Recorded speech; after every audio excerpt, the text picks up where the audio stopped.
안녕하세요. 소프트웨어 개발 프로젝트 하다 보면 정말 이거다 싶은 아이디어가 떠오를 때가 많죠? 네, 맞아요. 정말 번뜩이는 순간들이 있죠. 그런데 그럴 때마다 꼭 같이 따라오는 고민이 있잖아요. 이거 진짜 기술적으로 되려나? 괜히 시간하고 돈만 쓰는 거 아닐까? 뭐 이런 걱정들이요. 그렇죠.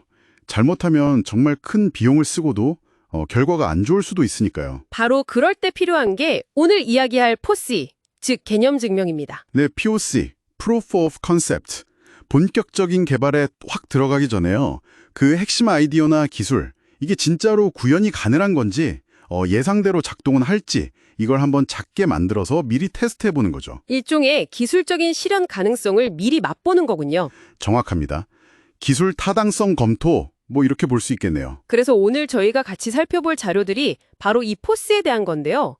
포스가 정확히 뭐고, 왜 필요하고, 또 어떻게 진행되는지, 그리고 또 많이들 헷갈리시는 프로토타입이나 MVP하고는 뭐가 다른지 이런 것들을 다루고 있습니다. 네, 맞아요. 오늘 이 시간을 통해서 특히 소프트웨어 공학 지식이 있으신 당신께서 이 포스 개념을 좀 더 명확하게 이해하시고 또 실제 프로젝트 초반에 부딪힐 수 있는 그런 기술적, 비즈니스적 리스크를 어떻게 관리할지 그 힌트를 얻어가셨으면 합니다. 좋습니다. 그럼 POC의 핵심 목적부터 다시 한번 짚어볼까요? 제일 중요한 건 역시 기술적 실현 가능성을 검증하는 거예요. 그리고 또 하나는 리스크를 아주 초기에 식별해내는 거고요.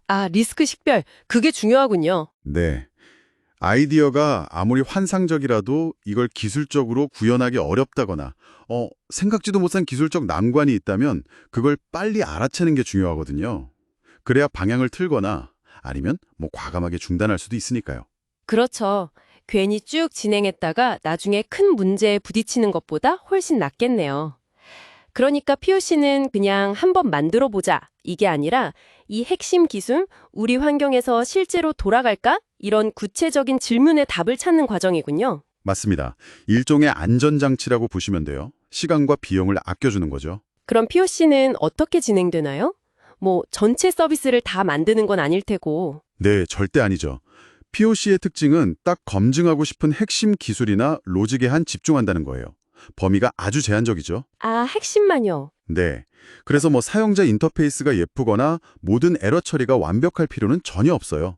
중요한 건 기술적으로 이게 되냐 안 되냐 이걸 증명하는 거니까요.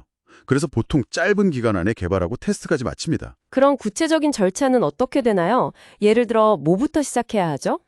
가장 먼저 할 일은 목표를 아주 명확하게 설정하는 겁니다. 우리가 뭘 검증하고 싶은 거지, 성공 기준은 뭐지, 이런 것들이요. 예를 들면 새로운 AI 알고리즘 예측 정확도를 90% 이상 달성할 수 있는가처럼 아주 구체적이어야 해요. 목표 설정이 첫 단추군요. 네, 그 다음엔 이제 필요한 기술이나 도구를 정하고 그 핵심 기능만 최소한으로 구현하는 거죠. 그리고 테스트를 해서 설정했던 목표를 달성했는지 객관적으로 평가합니다. 평가 결과가 중요하겠네요.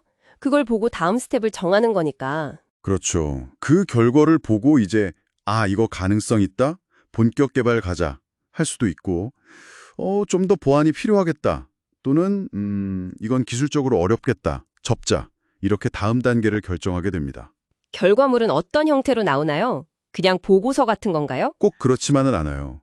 물론 테스트 결과 보고서나 프레젠테이션 자료 형태로 나올 수도 있고요. 아니면 간단한 코드 데모, 직접 시연하는 형태로 보여줄 수도 있습니다. 상황에 따라 다양해요. 그렇군요. 듣다 보니까 이게 프로토타입이나 MVP랑은 확실히 다르다는 게 느껴지네요. 근데 현업에서는 이걸 막 섞어 쓰는 경우도 좀 있는 것 같아요. 네, 정말 많습니다. 그래서 이 세 가지를 명확하게 구분하는 게 중요해요. 다시 정리하면 POC는 방금 계속 얘기했듯이 오로지 기술적으로 이게 구현 가능하냐 이걸 묻는 단계예요. 주된 대상은 내부 개발팀이나 의사결정권자들이죠. 반면에 프로토타입은 좀 다르죠. 이건 주로 UI나 UX, 그러니까 사용자가 보게 될 화면이나 사용 흐름 같은 디자인이나 사용성을 확인하는 데 더 초점이 맞춰져 있잖아요. 맞아요. 사용자가 이걸 어떻게 느끼고 사용할까 이걸 미래 보는 거죠. 실제 기능은 없거나 아주 일부만 있을 수 있고요. 디자이너나 개발팀, 때로는 일부 사용자와 함께 검토하죠. 그리고 MVP, 이건 또 다른 개념이고요. Minimum Viable Product. 네, MVP는 여기서 한 단계 더 나아갑니다. 이건 시장에서 이게 먹힐까? 이걸 확인하는 게 목적이에요. 그래서 실제로 사용자가 쓸 수 있는 최소한의 핵심 기능만 딱 갖춰서 시장에 출시하는 제품이죠. 아, 실제 출시. 대상도 실제 사용자들이겠네요? 그렇죠. 실제 사용자들의 피드백을 직접 받는 게 MVP의 핵심입니다. 시장 반응을 보는 거죠. 아, 이제 확실히 구분되네요. 포시는 기술 검증, 프로토타입은 사용성 검증, MVP는 시장 검증. 목적이 다 다르니까 프로젝트 상황에 맞는 걸 잘 골라 쓰는 게 정말 중요하겠어요. 네, 맞습니다. 그럼 포시가 실제로 어떤 경우에 많이 쓰이는지 예를 좀 들어볼까요? 네, 좋아요.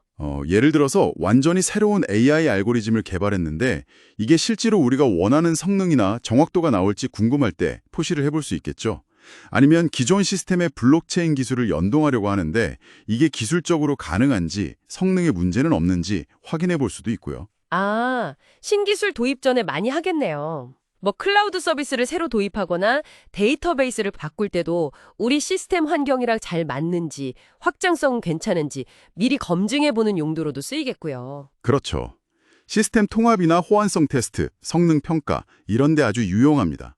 또 잠재적인 기술 리스크를 미리 분석하는 데도 좋고요. 활용하는 주체도 다양할 것 같아요. 예를 들어 스타트업 같은 경우는 투자 유치 단계에서 우리 아이디어, 기술적으로 충분히 구현 가능합니다. 이걸 보여주기 위해 포시를 할 수도 있을 것 같고. 네, 아주 좋은 예시입니다. 또 큰 기업이나 공공기관에서 대규모 시스템을 새로 도입하거나 할 때 섣불리 결정하기 어렵잖아요. 그럴 때 표준 절차처럼 포시를 먼저 수행해서 위험 부담을 줄이기도 하고요. 점점 더 중요해지겠네요, 포시가.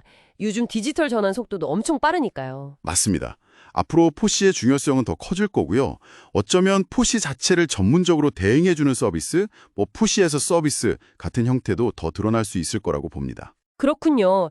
결국 포기라는 건 그 불확실성이라는 안개를 좀 걷어내고 정말 이게 기술적으로 갈 수 있는 길인지 아닌지를 미리 확인해서 좀 더 합리적인 결정을 내리도록 돕는 개발 초기 단계의 아주 중요한 나침반 같은 역할이네요. 네, 정확한 비유입니다.